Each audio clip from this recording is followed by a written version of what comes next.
He asked to use the restroom in first class. 10 minutes later, he shut down the entire airline. The rhythmic murmur of the terminal echoed through the sleek glass corridors of Westport International Airport as Malcolm Trent made his way toward Gate 19B. The hour was just past 11 at night, and most passengers moved with the exhausted gait of layovers and delays. But Malcolm walked with quiet precision. In his late 40s, Malcolm wore a charcoal blazer tailored to his lean frame and a crisp white shirt open at the collar. His presence didn't beg attention, but it often earned it. Some looked twice, unsure why he seemed familiar, but no one said anything. When the gate agent scanned his ticket with a mechanical beep, her eyes paused for a fraction of a second longer than necessary on the name. Malcolm Trent. There was a subtle change in her tone. "Enjoy your flight, Mr. Trent." "Thank you," he replied, his smile polite, his eyes distant. He didn't need recognition. He required respect. That had always been his rule. As he stepped into the first-class cabin of Continental Skyways Flight 381, warm lighting filled the space in muted golds, soft leather seats aligned in pristine order. He located his seat 2 window side. Malcolm stored his briefcase overhead, slipped his notebook into the seat pocket, and sat down. Through the oval window, the tarmac flickered with orange safety lights as crews moved with military rhythm. Inside the cabin, passengers settled quietly. Malcolm opened his leather-bound notebook, a tool he used as often as his voice filled with merger notes, strategic plans, quiet reflections. This was his sanctuary. Across the aisle stood a tall man in a slate-gray uniform. A silver badge gleamed faintly on his chest. Tyler Nash, flight supervisor. His posture was rigid, the sort born not of duty, but of control. His eyes lingered on Malcolm longer than they should have. Malcolm felt the stare, but didn't return it. He'd seen that expression before, men who judged worth by surface, not substance. He turned a page in his notebook, a line underlined in pen. "True power is quiet." The plane began to taxi. The usual safety demonstration played. Passengers reclined into silence. The first clue came during the drink service. Tyler made his way row by row with mechanical charm, pouring wine, passing menus. But when he reached Malcolm's row, he simply moved past him, no glance, no offer. Malcolm closed his notebook calmly. "Excuse me," he said. Tyler paused. "Yes.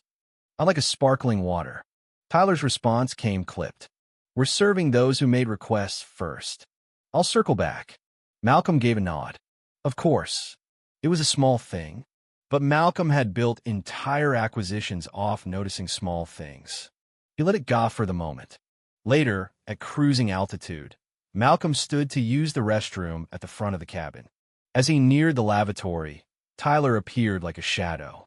"Restrooms for first class only," he said flatly. Malcolm blinked. "I'm in seat 2C. Tyler raised a brow. "Let me see your boarding pass." Silence stretched. Passengers turned their heads, some pretending not to watch.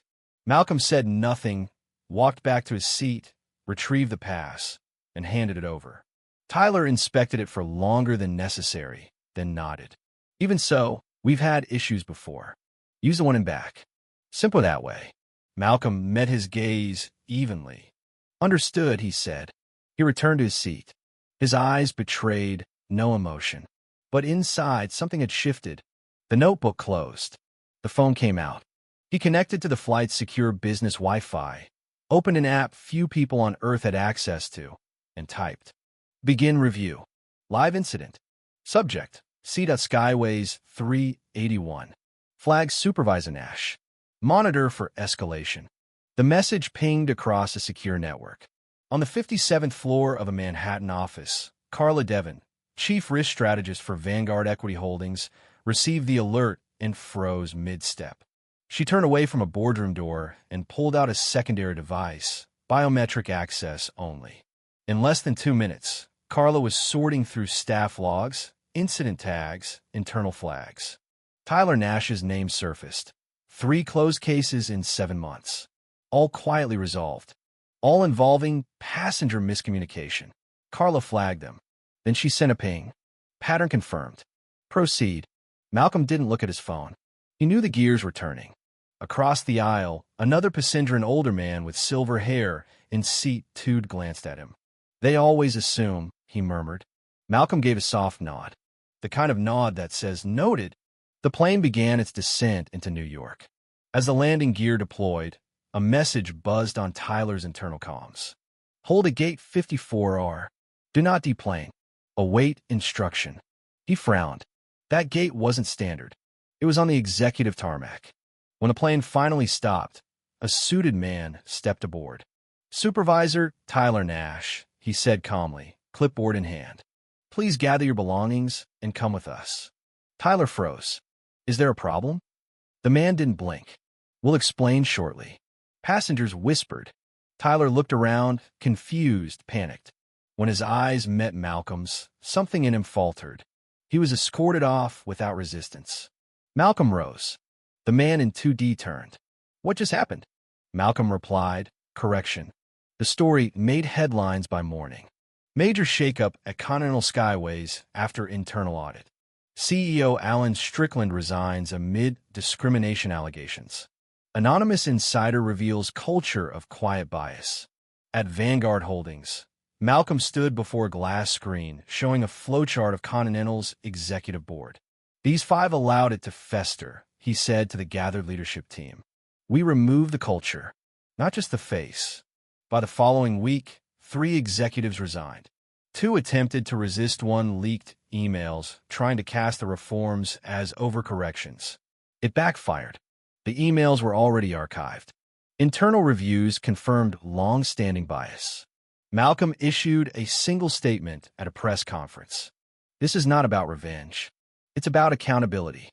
Power means nothing if it doesn't protect the ones who don't have it."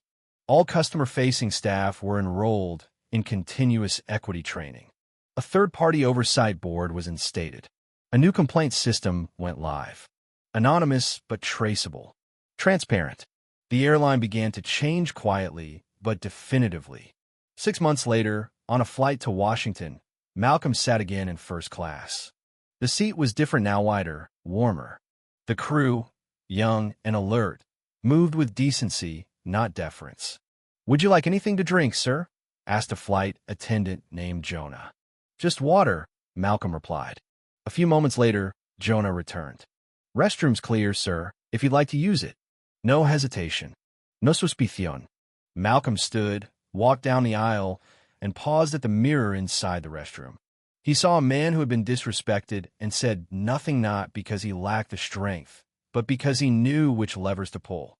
Back in his seat, he heard a whisper from the row behind. "Dad, that's him, right? The man who changed the airline." A pause. "Yes, son. That's Mr. Trent." Malcolm didn't respond. He didn't need to. The story had taken root. Real change didn't need applause. It needed structure.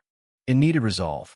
And sometimes it only needed one man to say, "No more," then quietly move the world.